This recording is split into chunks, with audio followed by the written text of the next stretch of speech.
आज हम पढ़ेंगे इतिहास के पाठ 3। इस पाठ का नाम है फ्रांस की क्रांति। दोस्तों, इस वीडियो में हम जानेंगे कि फ्रांस की क्रांति या जिसे हम फ्रांसीसी क्रांति भी कहते हैं, उसकी विश्व के इतिहास में क्या भूमिका रही। हम ये भी जानेंगे कि इस फ्रांसीसी क्रांति के राजनीतिक, सामाजिक और आर्थिक कारण क्या थे। तो चलिए आज का पाठ शुरू करते हैं। 1789 की फ्रांस की क्रांति ने यूरोप में एक नया दौर शुरू किया। इस क्रांति के शुरू होने से यूरोप में राजतांत्रिक व्यवस्था का अंत शुरू हुआ।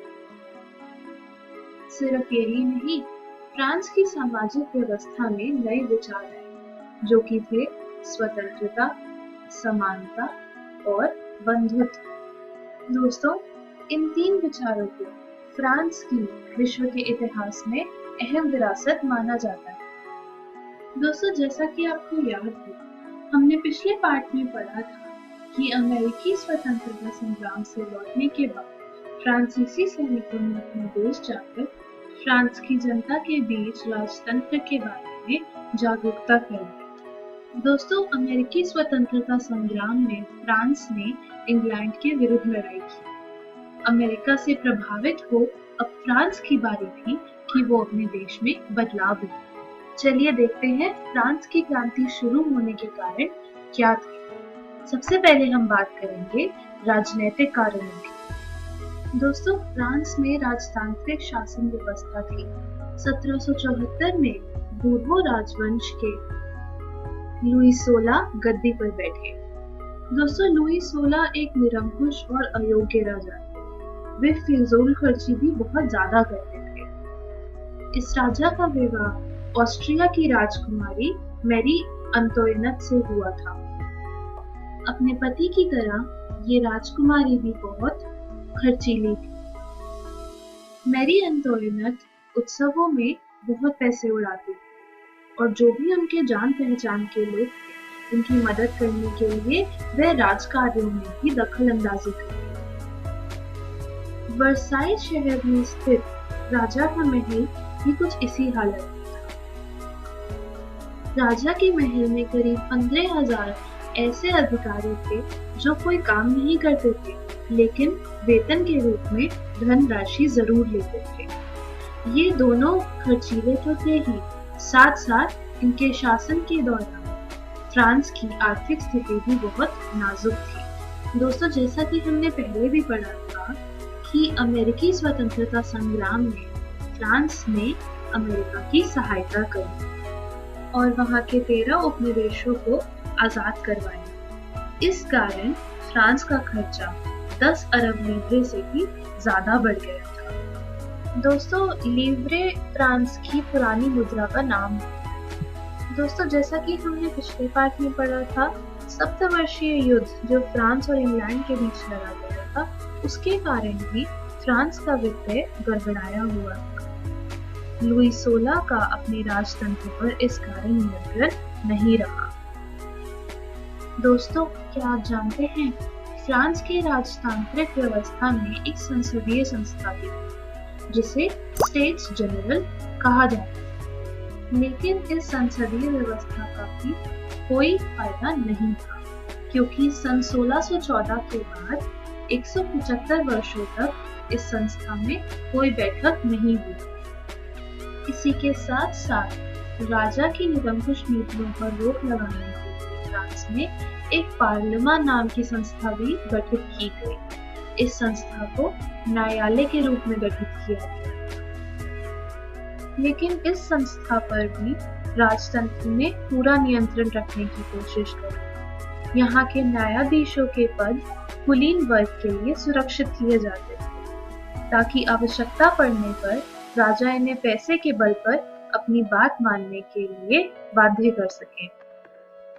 दोनों राजा और रानी मिलकर अपने शासन का दुरुपयोग करते थे, जिससे जनसाधारण राजतंत्र के बिल्कुल खिलाफ हो गए थे। राजतंत्र के इस हालात के चलते सन 1789 तक आते आते जनसाधारण शासन में भाग लेने के लिए उतावला होने लगे। चलिए देखते हैं इस क्रांति से पहले फ्रांस की सामाजिक व्यवस्था किस तरह थी और जानते हैं कि इस क्रांति के सामाजिक कारण क्या थे। 18वीं शताब्दी में फ्रांस के समाज का विभाजन 3 एस्टेट्स यानी कि श्रेणियों में बटा था। चलिए देखते हैं ये श्रेणियां किस प्रकार थी। दोस्तों, हम इन श्रेणियों को एस्टेट कहते हैं। प्रथम एस्टेट पर थे पादरी, जिनकी जनसंख्या लगभग 1,30,000 थी। अंग्रेजी में पादरी को क्लर्जी कहते हैं। दूसरे एस्टेट पर थे अभिजात वर्ग या फिर कुलीन वर्ग। अंग्रेजी में इन्हें नोबिलिटी कहते हैं। इस वर्ग में 40 लाख व्यक्ति थे। तीसरे वर्ग में आते थे जनसाधारण, जिसमें बड़े व्यापारी, शिक्षित वर्ग, किसान, नौकरी मजदूर आदि होते थे। दोस्तों, तीसरे एस्टेट की जनसंख्या लगभग 2.5 करोड़ थी। फ्रांस का 90% बनाने वाली ये तीसरी एस्टेट बहुत असंतोष में थी, क्योंकि इन्हें तरह तरह के कर चुकाने पड़ते थे। स्वामी की सेवा करना, उनके घर और खेत में काम करना, सैन्य सेवाएं और कई कठिन काम इस वर्ग के हिस्से में आते थे। डॉक्टर, वकील, जज, अध्यापक, शिक्षक, लेखक आदि इस वर्ग में शामिल थे, जो शहरी क्षेत्र में रहते थे। ये मिलकर मध्यम वर्ग बनाते थे। दोस्तों, अंग्रेजी में मध्यम वर्ग को कहते हैं बुर्जुआ। दोस्तों, इस बुर्जुआ वर्ग या मध्यम वर्ग में सबसे ज्यादा असंतोष था और इन्होंने इस क्रांति में अहम भूमिका निभाई। दोस्तों, ये मध्यम वर्ग सुयोग्य और संपन्न होते हुए भी कुलीनों जैसा सामाजिक सम्मान प्राप्त नहीं करता था। ये राजनीतिक अधिकारों से भी वंचित थे और राज्य के सभी बड़े पद कुलीनों के लिए सुरक्षित किए जाते थे। मध्यम वर्ग के साथ कुलीन वर्ग के लोग बहुत बुरा और असमान व्यवहार करते थे। इसी कारण फ्रांस की क्रांति का सबसे महत्वपूर्ण नारा समानता था, जिसे मध्यम वर्ग ने आगाज किया।